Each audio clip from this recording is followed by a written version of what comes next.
성도님들 평안하셨습니까? 이번 주 국가 예루살렘에서의 논쟁에 대해서 살펴보도록 하겠습니다. 우리는 국가의 제목에서 한 주의 내용을 유추해 볼 수 있습니다. 첫 번째는 예수님과 다른 이들 사이에 논쟁이 있었다는 사실과 두 번째는 그 논쟁이 일어난 장소가 예루살렘이었다는 것입니다. 그렇다면 우리는 이번 주 교과 주제와 관련해서 중요한 세 가지 질문을 던져볼 수 있습니다. 왜 예수님께서 예루살렘에 들어가셨는가? 이것이 첫 번째 질문입니다. 다음 질문은 예수님과 종교 지도자들 사이의 논쟁은 왜 일어나는가입니다. 세 번째 질문은 예루살렘에서 일어난 논쟁의 내용을 오늘날에 우리가 알아야 하는 이유는 무엇인가입니다. 이와 같은 세 가지 질문에 대해서 답을 찾게 된다면 오늘 교과의 핵심 내용들을 파악하게 될 것입니다. 저자가 소개하고 있듯이 마가복음 1장부터 10장까지가 3년 반 동안의 이야기를 다루고 있는 반면에 마가복음 11장부터 마지막 장인 16장까지의 6장의 내용이 불과 8일 동안 일어난 일을 기록하고 있습니다. 마가복음 11장부터 기록된 예수님의 8일 동안의 행적이 매우 중요하기 때문입니다. 특별히 마가복음 11장은 예수님의 순환주간의 첫째 날에 일어난 일입니다. 다시 말하면 십자가에 달려 돌아가시는 주의 첫째 날이었던 어느 일요일에 예수님께서 예루살렘에 입성하시는 장면에 대해서 기록하고 있습니다. 예수님께서 십자가에 달려 돌아가시기 5일 전 드디어 예루살렘에 입성하십니다. 예루살렘은 유대인들에게 어떤 의미가 있는 장소일까요? 예루살렘은 유대인들에게 유대 종교의 중심지이며 유대 정치 문화의 정점에 있는 도시입니다.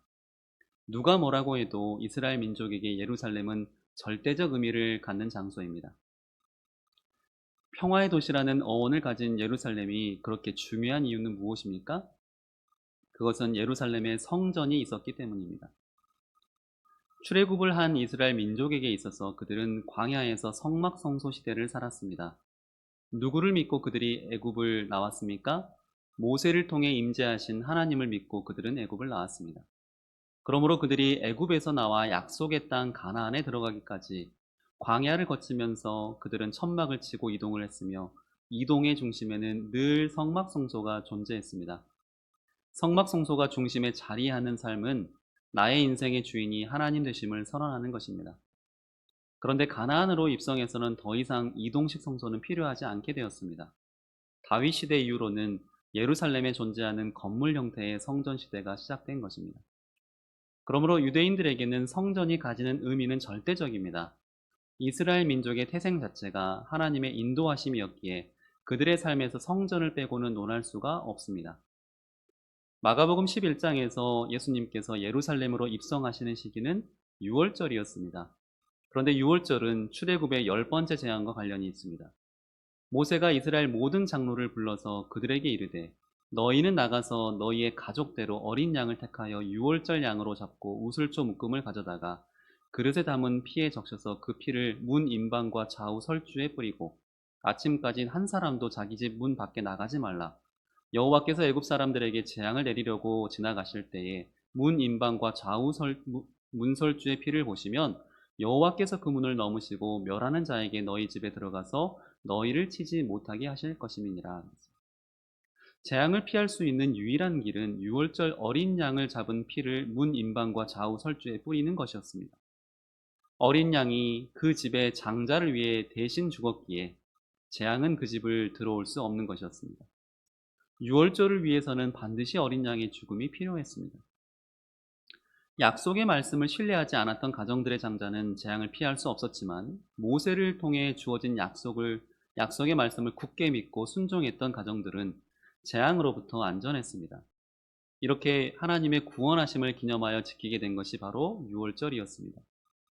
각지에 흩어져 있는 유대인들이 6월절을 기념하여 예루살렘 성전을 향해서 모여드는 시기에 예수님도 제자들과 함께 예루살렘을 향하셨던 것입니다.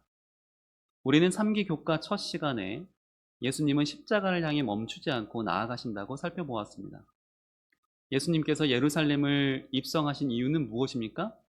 그분은 친히 6월절을 위한 어린 양이 되시기로 작정하셨기 때문입니다. 누가복음 22장 6절로 7절 유다가 허락하고 예수를 무리가 없을 때에 넘겨줄 기회를 찾더라. 유월절 양을 잡을 무교절 날이 이른지라. 예수님은 세상 죄를 지고 가는 유월절 어린 양이 되셔서 십자가 위에서 피를 흘리실 것입니다. 그런데 왜 끊임없이 유대 종교 지도자들은 예수님을 향해서 논쟁을 이어나갑니까? 성전 정결을 가능하게 한 권위의 문제, 가이사에게 세금을 바치는 문제, 부활과 관련한 논쟁 등 계속해서 예수님을 향해 논쟁을 이어갑니다. 그들은 논쟁을 그만둘 마음이 없습니다. 예수님의 활동과 말씀은 수면 아래에 존재하고 있는 그들의 이기적인 죄성을 사람들 앞에 드러내기 때문에 어떻게든 그들은 예수님을 사람들에게서 멀리 떼어놓고자 합니다. 논쟁을 이어가는 모든 이들이 예수님이 메시아임을 알고 있습니다. 그럼에도 불구하고 그분을 메시아로 인정하고 싶어 하지 않습니다. 옳지 않은 마음임에도 불구하고 마음을 바꾸려는 의지가 없습니다. 그래서 끊임없이 논쟁을 벌입니다. 자신들의 목적을 달성할 때까지 논쟁을 이어가고자 합니다. 예수님과의 논쟁을 통해서 깨닫고 변화하고자 하는 마음은 품지 않고서 논쟁만 이어가는 것은 이기심과 죄의 본질입니다. 자기의 뜻을 끝까지 관철시키려고 하는 이기적 목적을 가지고 있기 때문입니다. 이런 이들로 인해서 만민이 기도하는 집이 되어야 할 예루살렘 성전은 강도의 소굴이 되었습니다. 결국 논쟁의 핵심은 마음의 문제입니다. 따라서 이번 주 교과의 기억절은 마가복음 11장 25절입니다. 서서 기도할 때에 아무에게나 혐의가 있거든 용서하라. 그리하여야 하늘에 계신 너희 아버지께서 너희 허물을 사하여 주시리라 하시니라. 내가 바라는 것을 먼저 똑같이 남에게도 행하고 하나님께 구하라는 것입니다. 나는 용서를 하지 않으면서 용서를 받고자 하는 것은 이기적인 죄인의 행태입니다. 그럼에도 불구하고 예수님은 논쟁 속에서도 그들이 마음을 옳은 길로 돌이키도록 바라시며 선택의 기회를 계속 제공하셨습니다. 일요일 승리의 입성 살펴보겠습니다. 시간적으로 예수님은 5일 후면 십자가에 달려 돌아가시게 될 것입니다. 더 이상 예수님께서 가시고자 하는 길을 사람들에게 숨길 필요가 없습니다. 예수님은 공개적으로 예루살렘에 입성하십니다. 그런데 예수님께서 예루살렘에 타고 갈 나귀를 구해오도록 두 제자를 보내십니다. 어떻게 된 일인지 예수님께서 말씀하신 대로 마을로 들어가자 나귀가 문 앞 거리에 매여 있습니다. 나귀 새끼를 풀어가려고 하자 제지하지 않고 나귀를 데려가도록 허락해 줍니다. 나귀를 데려오는 모든 과정이 매끄럽게 진행됩니다. 마치 예수님께서 모든 것을 알고 계셨던 것처럼 일사천리로 나귀를 데려오게 됩니다. 예수님의 예언자적 능력을 여기서 엿볼 수 있습니다. 데려왔던 나귀에 사람들은 겉옷을 얹고 예수님은 그 위에 올라타십니다. 사람들은 예수님이 지나가실 길에 그들의 겉옷을 폈습니다. 예수님께서 나귀를 타시고 그 길을 지나가시자 사람들은 가지를 흔들며 소리칩니다. 호산나, 주의 이름으로 오시는 이여. 유월절을 기념하여 예루살렘 성전에 오르는 많은 유대인들은 시편 118편 25절로 26절을 찬양의 노래로 부르며 올라왔습니다. 여호와여 구하옵나니 이제 구원하소서. 여호와여 우리가 구하옵나니 이제 형통하게 하소서. 여호와의 이름으로 오는 자가 복이 있으며 우리가 여호와의 집에서 너희를 축복하였도다. 이 노래를 부르는 유대인들은 이제는 이방 민족으로 인해 포로된 삶으로부터 구해달라는 의미로 노래를 부르며 예루살렘을 향한 것입니다. 그런데 호산나는 히브리어 호시아나를 헬라어로 음역해서 쓰다 보니 호시아나가 호산나로 부르게 된 것입니다. 그 뜻은 지금 구원하소서라는 의미를 가지고 있습니다. 예수님을 향해 구해달라고 외치는 것입니다. 이것은 누구를 향해서만 외칠 수 있습니까? 바로 메시아만을 향해서 외칠 수 있는 음성입니다. 이 장면은 스가랴 9장 9절을 연상케 합니다. 시온에 따라 크게 기뻐할지어다. 예루살렘에 따라 즐거이 부를지어다. 보라, 내 왕이 내게 임하시나니 그는 공의로우시며 구원을 베푸시며 겸손하여서 나귀를 타시나니 나귀의 작은 것 곧 나귀 새끼니라. 왜 기뻐하라고 성경은 말합니까? 드디어 메시아의 구원, 왕이 임할 것이기에 기뻐하라고 강조하고 있는 것입니다.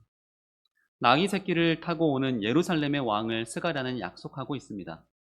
10절 내가 에브라임의 병고와 예루살렘의 말을 끊겠고 전쟁하는 활도 끊으리니 그가 이방 사람에게 화평을 전할 것이요 그의 통치는 바다에서 바다까지 이르고 유브라데 강에서 땅끝까지 이르리라.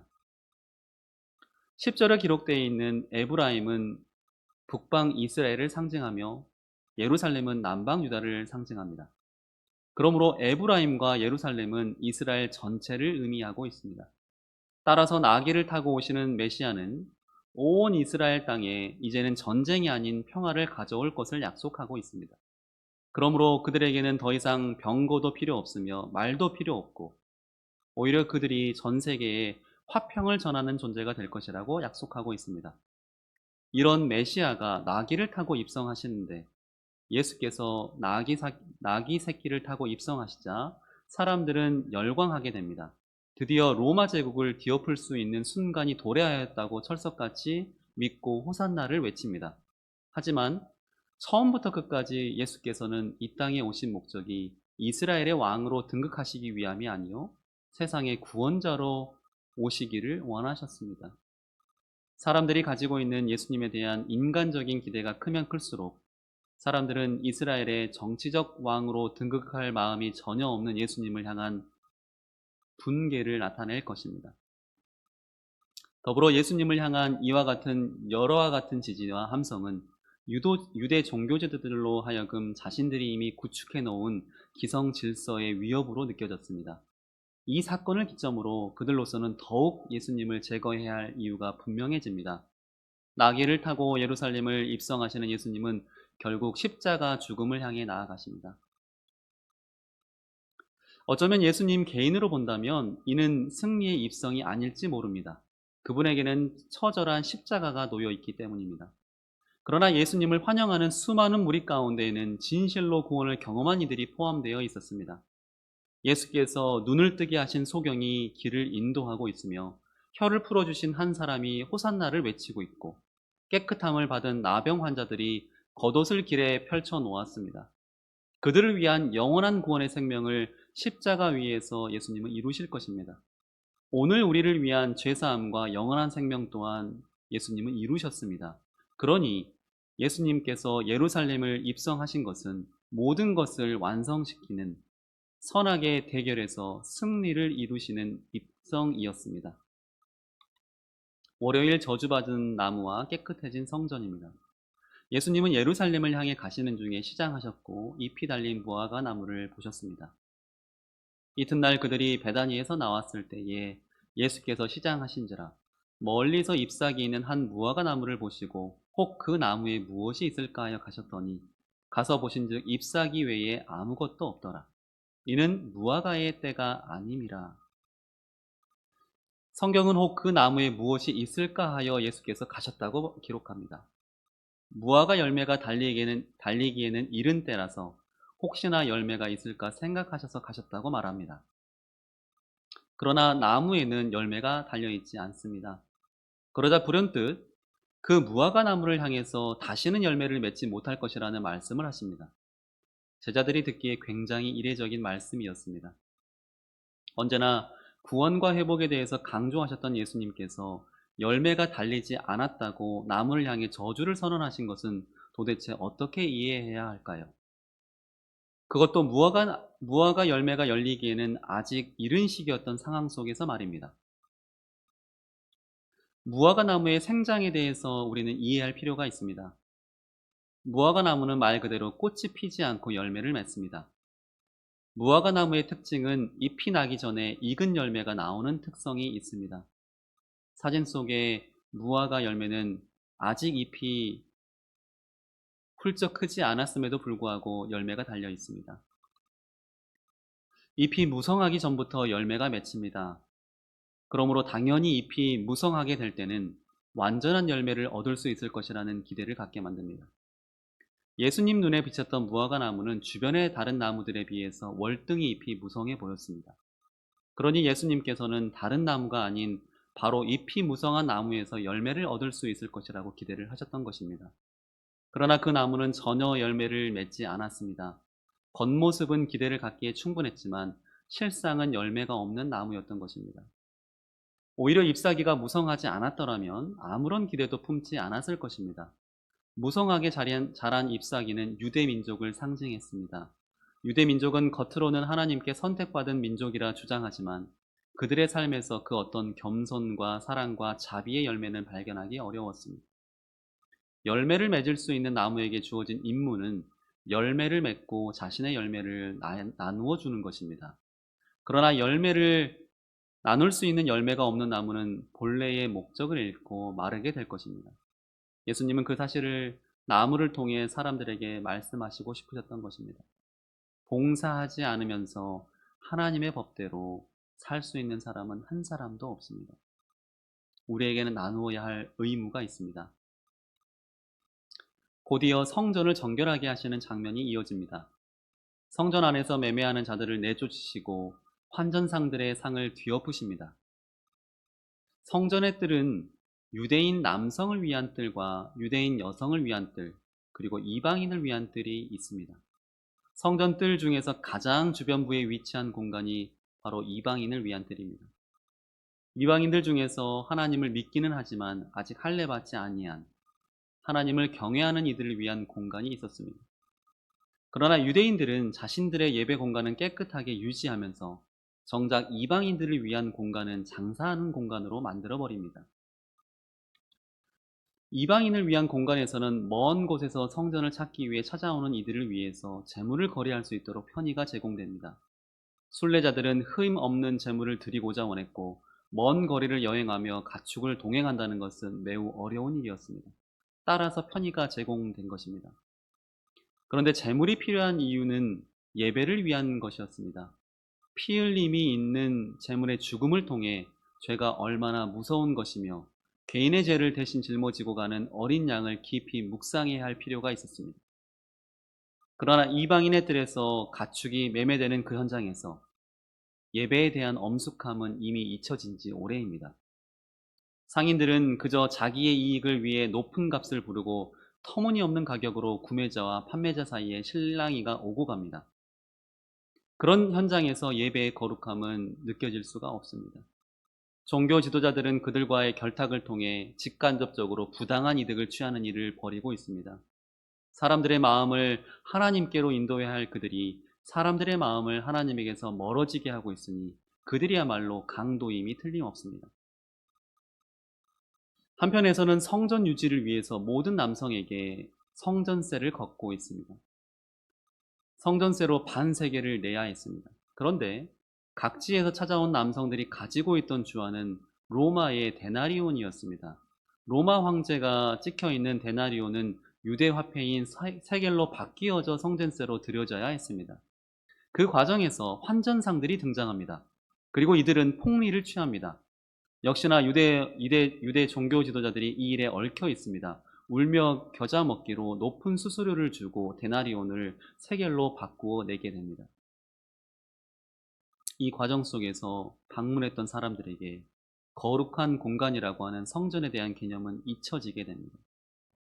역시나 유대 종교지도자들은 하나님께 가야 할 사람들의 마음을 빼앗아 버린 강도가 틀림없습니다. 예수님께서 성전을 정결하게 하시고 무슨 권위로 이런 일을 하느냐고 종교 지도자들은 묻습니다. 예수님께서 성전을 정결하게 하신 다음 날 종교 지도자들은 예수님께 어떤 권위로 그런 일을 하셨는지 묻습니다. 당연히 이들은 예수님을 곤경에 빠뜨리고자 하는 의도를 가지고 찾아왔습니다. 예수님께서 하늘의 권위를 부여받았다고 말씀하신다면 나사렛의 목수에 지나지 않는다고 할 요량이며 그분의 권위가 사람에게서 나왔다고 하면 어리석은 이로 치부할 계획을 가지고 있습니다. 그러나 예수님은 그들의 계획을 간파하시고 질문하십니다. 침례 요한의 침례가 하늘로부터 온 것인지 아니면 사람에게서 온 것인지 그들에게 역질문을 하십니다.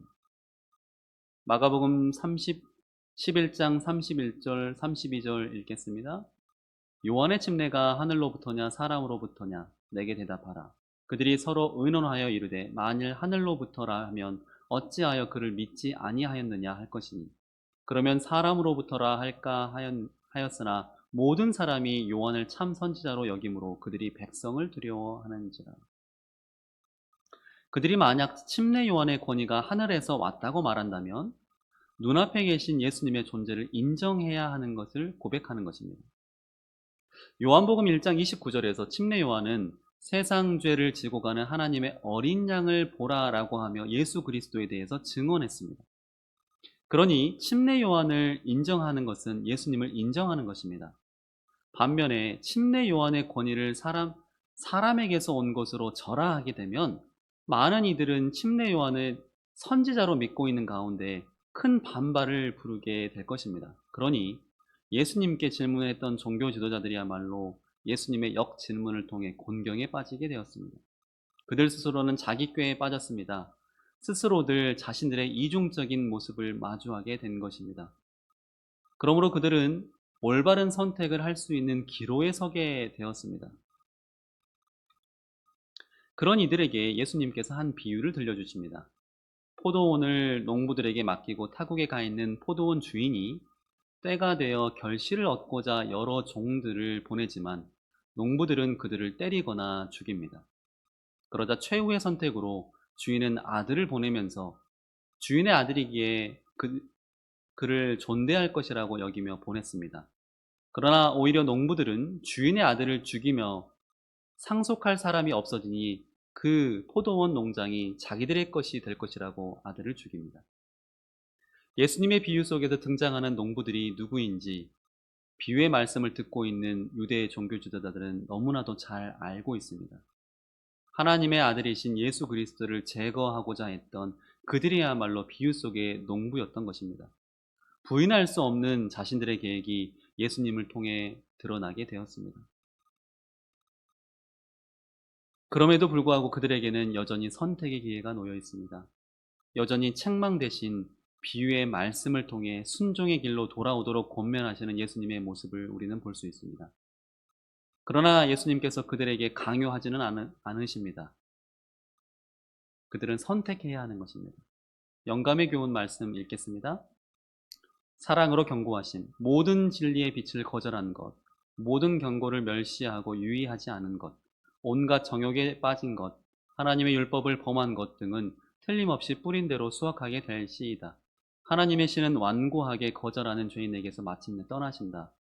그렇게 될 때 영혼의 악한 정욕을 제어할 능력이 없어지고 예루살렘의 멸망은 하나님께서 주시는 거룩한 은혜를 소홀히 여기고 하나님의 자비의 호소를 거스르는 모든 사람들에 대한 두렵고도 엄숙한 경고이다. 수요일 이 땅의 의무와 하늘의 상급입니다. 마가복음 12장 13절 그들이 예수의 말씀을 책잡으려 하여 바리새인과 헤롯 땅 중에서 사람을 보내었다라고 기록합니다. 예수님의 말씀을 책잡고자 하여 바리새인과 헤롯 땅의 대표자가 합심하여 예수님께 질문을 던집니다. 그런데 아이러니한 것은 바리새인은 로마 제국을 전복시키고자 하는 의지를 가지고 있는 이들이며 헤롯 땅은 헤롯 왕가와 헤롯 안티파스의 지지자들입니다. 그러므로 헤롯이 로마 제국의 처세를 잘하면서 자기의 자리를 보존했던 것처럼 헤롯 땅은 친로마적인 성향을 가지고 있습니다. 따라서 바리새인들과 헤롯 땅은 로마 제국에 대해서 전혀 다른 입장을 가지고 있기에 섞일 수 없는 무리입니다.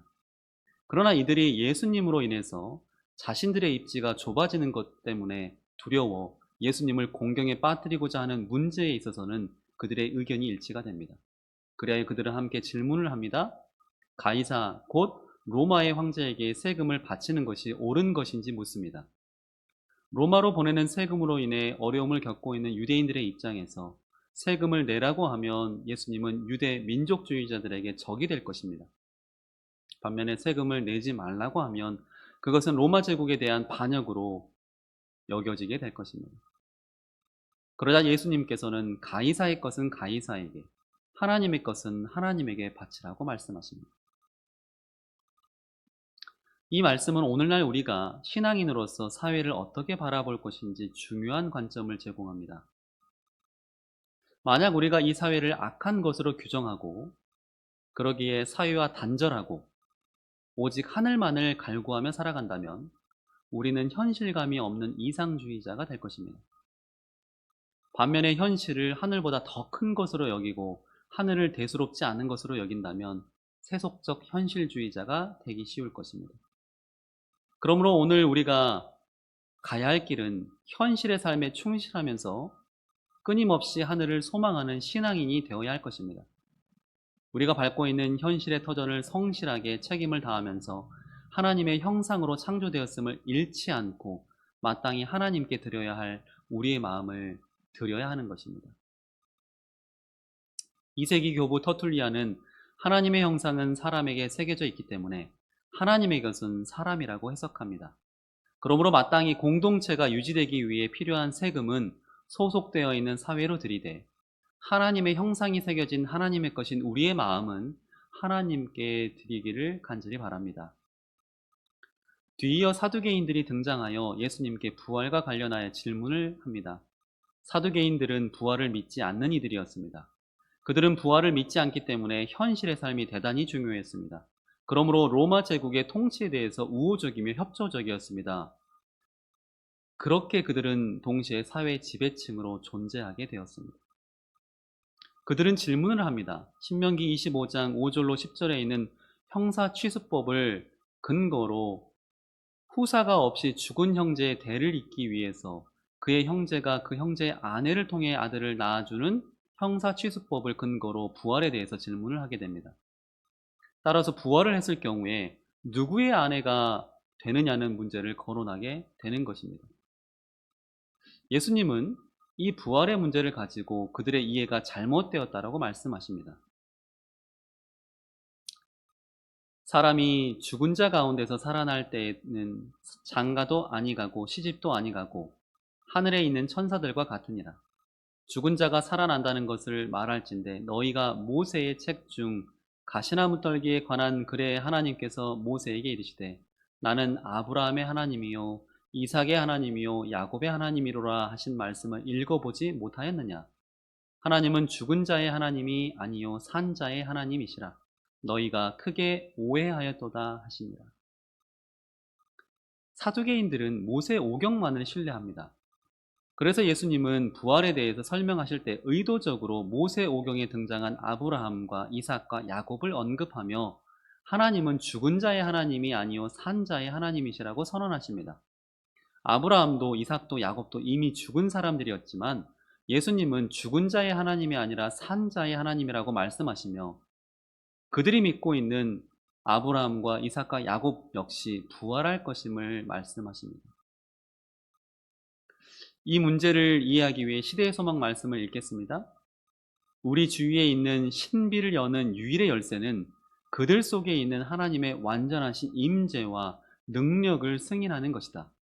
사람들은 만사를 명하시고 집행하시는 우주의 창조주로 하나님을 인식할 필요가 있다. 하나님의 품성에 대한 넓은 견해와 그분의 섭리의 신비를 알 필요가 있다. 승인이 필요합니다. 마음을 열어 하나님의 섭리를 받아들이기로 결심하는 것이 필요한 것입니다. 그러므로 사두개인들에게 필요한 것은 마음으로 예수 그리스도를 인정하는 것입니다. 목요일 가장 큰 계명입니다. 지금까지 등장한 유대의 종교 지도자들의 예수님을 향한 태도는 불신과 적대감이었습니다. 그러나 목요일 내용에 등장한 한 서기관은 예수님의 말씀을 듣고 우호적으로 반응합니다. 다른 동료들 앞에서 예수님을 향한 공감과 지지를 표현하는 것은 자기의 위치를 위태롭게 하는 것입니다. 그러나 그는 지금까지 예수님의 답변을 듣고서 가만히 있을 수 없습니다. 그는 질문을 합니다. 가장 큰 계명이 무엇입니까? 이 사람은 스스로가 예루살렘 성전에서 드려지고 있는 예배에 대한 부담을 느끼고 있었습니다. 하나님을 향한 온전한 마음은 결여되어 있고 각자의 이기적 욕망을 채우고자 하는 동기로 얼룩져 있는 예루살렘 성전에서의 의미 없는 예배를 그는 알고 있었습니다.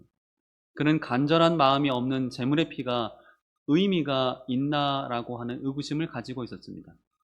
그런 의구심에서 예수님께 질문을 드렸습니다. 가장 큰 계명은 무엇입니까? 예수님은 하나님을 사랑하라, 그리하면 하나님을 사랑하는 삶에서 이웃을 사랑하는 삶이 흘러나올 것이라고 말씀하십니다. 그러자 그가 스스로 하나님을 사랑하고 이웃을 사랑하는 것이 모든 번제물과 기타 제물보다 낫다라고 답을 합니다.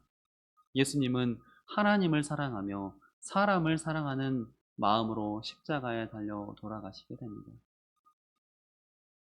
저는 이번 주 내용을 정리하도록 하겠습니다. 예수님께서는 유월절 어린 양으로서 십자가의 길을 가시기 위해 예루살렘으로 들어가셨습니다. 예수님 개인에게는 고난의 길이었지만 그것은 인류를 위해서는 승리의 입성이었습니다. 예루살렘은 성전이 있는 상징적 장소였습니다. 그곳은 하나님께 개인의 마음을 드리는 곳이었습니다.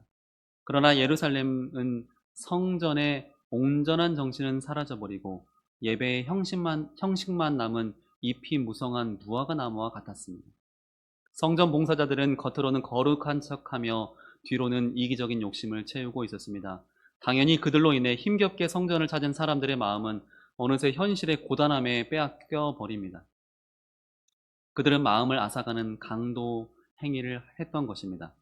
수많은 재물이 피를 흘리며 죽어가지만 의미를 잃은 예배의 모습만이 자행되고 있을 뿐입니다. 하나님을 사랑함으로 이웃을 사랑할 수 있는 율법의 정신이 어느새 나의 이기적인 욕망을 사랑함으로 변질되어 있었습니다. 그들은 계속해서 그 마음을 버리고 싶지 않았습니다. 따라서 자신들은 예수님의 말씀에 순종할 마음이 전혀 없음에도 불구하고 겉으로는 계속해서 뭔가 대화를 통해 깨닫고자 하는 것처럼 예수님을 찾아옵니다. 마음으로는 자기의 목적을 달성하기 위해 찾아왔을 뿐입니다. 그럼에도 불구하고 예수님은 그들의 논쟁을 거절하지 않으시고 하나하나 답변을 하십니다. 선택은 그들의 몫이었지만 예수님은 논쟁을 통해 그들이 여전히 돌아오기를 간절히 바라셨습니다. 여러 논쟁의 내용들을 통해서 하나님께서 오늘 우리에게 바라시는 것은 무엇일까요? 유대 종교 지도자들의 과오를 반복하지 않고 돌이켜 말씀에 순종하는 것을 우리에게 원하시고 계십니다. 그리고 하나님을 사랑함으로 사람을 사랑하는 것을 우리에게 원하고 계십니다. 우리가 원하는 바를 먼저 다른 이에게 베풀고 우리의 필요를 하나님께 아뢰기를 하나님께서는 바라고 계십니다. 수고하셨습니다. 저는 다음 주에 뵙도록 하겠습니다. 감사합니다.